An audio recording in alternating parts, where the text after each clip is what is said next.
Hello and good afternoon. My name is Bernice Burgess. I am the advocate for healthy children against drugs and alcohol. I'm here to present a policy to you that I'm sure to which all of you will agree that is cost efficient, long-term benefits, also to help minimize delinquency. It is crucial in benefiting health of our communities. We as adults have too long been known to ignore our children until there seems to be a drastic turn of events, and that sometimes involves law enforcement. As a drug and rehabilitation counselor, a behavioral analyst, and a parent myself, I know too often of the celebratory behaviors involving the use of drugs or alcohol at an adolescent and teenage stage. With the help of our schools, local and state organizations, professional groups, boys and girls organizations, and our primary mentors, the parents themselves, our policy will define the quality of health for our children who will get to live a healthy and productive life. At home, at an early age, we teach children the basics of life until they are old enough to join in the social activities. Speaking for children, many of them do indulge in behaviors that we see as unacceptable. Instead of issuing our discipline, we should be issuing our prevention. I want you to identify, help, prevent, and ameliorate risk to health in our communities. As one of our leading health law advocates has said, named Lawrence Groston, said the legal content of public health as encompassing governmental authority and duty to protect our children and our public. My plea to protect children, mainly from children themselves, and for parents to take up the challenge and vote in favor of passing a law for guardianship that will keep our kids participating in quality programs, to discipline our children harshly or to lock them away as common criminals is too steep a punishment. Even the law for adult criminals who are in possession of any illegal drugs has been rescinded, and 12-step programs are issued. To mandate a child that has taken a step in the wrong direction into mentor programs or place them in after-school athletic programs is a just punishment. I'm sure you will agree.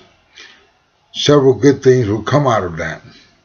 One of the most promising athletic programs that is already in the state's budget and is the Police Athletic League. This policy includes this particular program to be revamped, to use our police athletes as mentors in a detention setting that will allow our children to know discipline, organization, respectful competition, the same behaviors that is promoted in our organizational sporting events. Now, for those of you who are less inclined athletically, arts and crafts will be in the program also. We will also be offering computer programming, writing programs. This policy looks at the behavior of the last 15 years, which research from Putnam-Harris and Putnam 2013 states that to expand knowledge base provides convincing evidence that a young child's earliest experience have significant impact on present and later health and well-being. Although I am sure there are those of you who have had support and intervention in your early years, you have had to see where it was effective in your life. You may have not noticed it then, but I'm sure it was an improvement in your school performance, made you a part of the high school graduation rates that's carried over to job performance and adult productivity. Speaking of sporting events and funding, the National Basketball Association the National Hockey League, the Major League Baseball associations, they have committed to help, our programs with a considerable amount of finance going to our public health entities. With the help of our non-governmental philanthropies, we can overcome many practices of drugs and alcohol among our youth. So far, other non-governmental foundations have been and will continue to give support to state and local public health agencies in their capacity building efforts. These foundations are W.K. Kellogg, Robert Wood Johnson, which helps benefit the Center for Disease Control. In this policy, it includes a list of over 200 organizations statewide that are active in the areas of public health, all pledged to aid in prevention programs for the young and soon to be ambitious boys and girls. Also, Shaw and Taylor explains, in addition, government administrations already include expenditures to fund services that benefit entire communities and to reimburse nonprofit hospitals for bad debt, uncompensated care, or charity care. Our particular vice that's already allocated in this community is experiments that are going on. Many states are exercising the 10th Amendment of the United States Constitution to use their police powers to protect health and welfare of the public. I implore you to help target the specific needs that will target our youth for this growing population. In Community Experiments in Public Law, written by McGowan et al., they say, to improve the health of a community in the 21st century, we must go beyond traditional health care approaches and work with new partners and new sectors. Now, there is a dangerous part in all of this, which has to do with the legalization of marijuana. We as drug counselors know without a doubt that marijuana is sometimes mean to be considered a gateway drug, which simply means it can lead on to any other death-defying, troubling addiction.